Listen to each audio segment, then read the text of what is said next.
Assalamualaikum warahmatullahi wabarakatuh. Perkenalkan, kami dari kelompok 9 yang beranggotakan 3 orang. Yang pertama saya Muhammad Fahmi Nasrullah, dan yang kedua M. Ilham Wahyudin, dan yang ketiga Muhammad Haidar Al-Misbah. Di sini kami akan mempresentasikan sebuah tema atau judul yang bernama kerjasama dalam organisasi. Langsung saja simak video berikut ini. A. Pengertian kerjasama.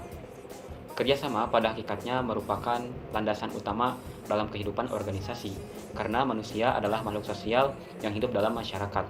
Implikasinya bahwa proses manajemen harus disesuaikan dengan tata cara kehidupan kelompok.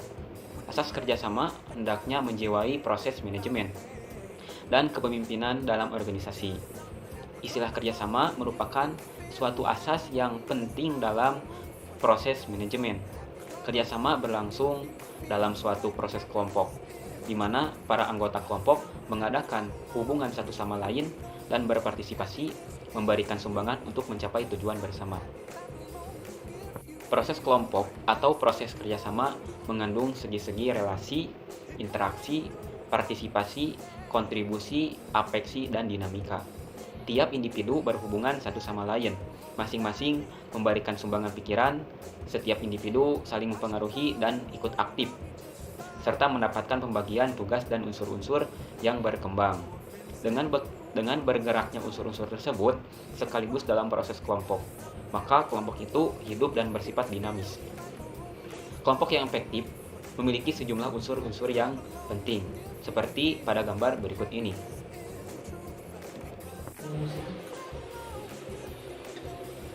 B. Pentingnya kerjasama dalam manajemen. Pertama, pengaruh kelompok terhadap tingkah laku. Kerjasama dalam kelompok menciptakan lingkungan harmonis yang mempengaruhi positif sikap sosial, kemampuan dalam situasi kebersamaan, serta perkembangan kepribadian secara harmonis. Kedua, melatih berpikir bersama. Diskusi terbuka dan pertukaran pendapat dalam kelompok memungkinkan tercapainya keputusan dan kesepakatan bersama, serta membentuk rasa aman dan solidaritas di antara anggota. Ketiga, meningkatkan kualitas dan kuantitas kerja. Kerjasama dalam kelompok meningkatkan efektivitas, kecepatan, dan kualitas hasil kerja, terutama dalam lingkungan manajerial yang menerapkan prinsip demokrasi. Keempat, pendidikan sosial bagi anggota. Interaksi dalam kelompok membentuk moral dan hubungan sosial yang harmonis, serta mengembangkan sikap dan apresiasi sosial yang baik. Kelima, grup terapi. Kerjasama dalam kelompok dapat menjadi terapi kelompok bagi individu yang mengalami gangguan mental, membantu meningkatkan produktivitas dan kesejahteraan individu. Prinsip-prinsip kerja kelompok. Ada sejumlah prinsip untuk melaksanakan kehidupan kelompok, yaitu diantaranya pelaksanaan kerja kelompok bertitik dari tujuan-tujuan, rencana-rencana, dan masalah kelompok. Kerja kelompok dimulai dari menghimpun sumbangan-sumbangan atau kontribusi dari semua anggota kelompok. Kerja kelompok memberikan tanggung jawab kepada panitia dan individu-individu. Kerja kelompok memberi petunjuk kepada para anggotanya tentang cara berpartisipasi secara efektif. Kerja kelompok menggunakan tata kerja secara demokratis untuk menyalurkan pendapat, menyelesaikan konflik, dan menentukan keputusan. Kerja kelompok yang baik dipimpin oleh orang yang dapat menciptakan kondisi-kondisi di mana setiap anggota mau memberikan pemikiran yang terbaik dan bekerja sama untuk kepentingan bersama. Kerja kelompok yang baik menuntut penilaian kontinu terhadap kegiatan yang dilakukan oleh kelompok. Kerja kelompok apabila menuntut partisipasi yang luas. Kelompok bekerja secara efisien dan terjadi perubahan-perubahan konstruktif pada tingkah laku individu.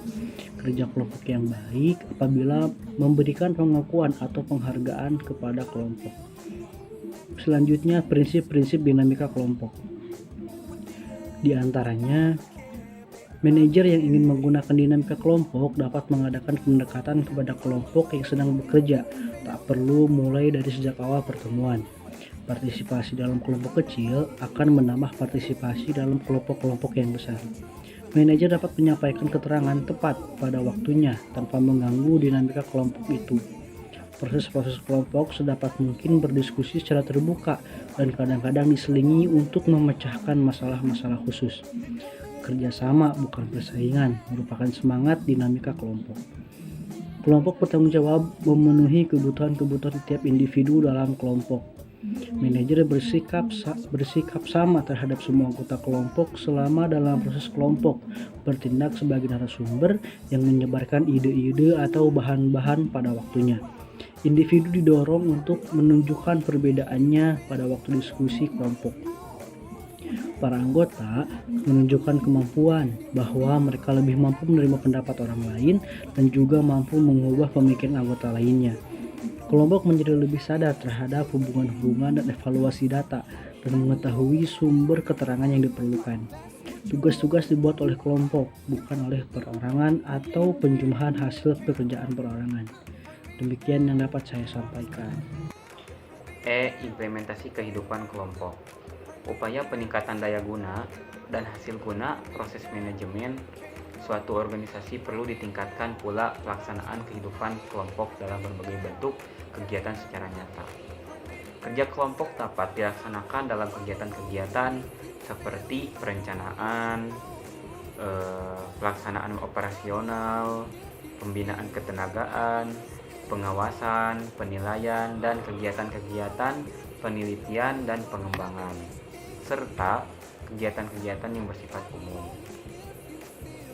Pelaksanaan proses kelompok sesuai dengan tugas dan masalah serta upaya-upaya yang hendak dikerjakan dengan cara pemecahan masalah proyek, upaya pengembangan, kelompok sementara, kelompok dengan peran dan tanggung jawab khusus, dan bermain peran. Pelaksanaan kerja kelompok dalam berbagai kegiatan manajemen gerakan berdasarkan prinsip-prinsip tujuan dan rencana. Pelaksanaan kerja kelompok dalam berbagai kegiatan manajemen berdasarkan prinsip-prinsip tujuan dan rencana yang jelas ialah menghimpun sumbangan peran, menghimpun sumbangan saran, pemberian tanggung jawab kepada kelompok dan anggota, petunjuk yang jelas dan terarah, tata kerja secara demokratis, kepemimpinan yang mampu merangsang dan menantang, penilaian berkelanjutan, partisipasi yang luas, pemberian pengakuan, dan penghargaan kepada kelompok. Sekian dari kami, mohon maaf bila ada kesalahan. Saya Muhammad Fahmi dan rekan-rekan dari kelompok 9 pamit undur diri, dan jangan lupa berikan komentar dan saran. Wassalamualaikum warahmatullahi wabarakatuh.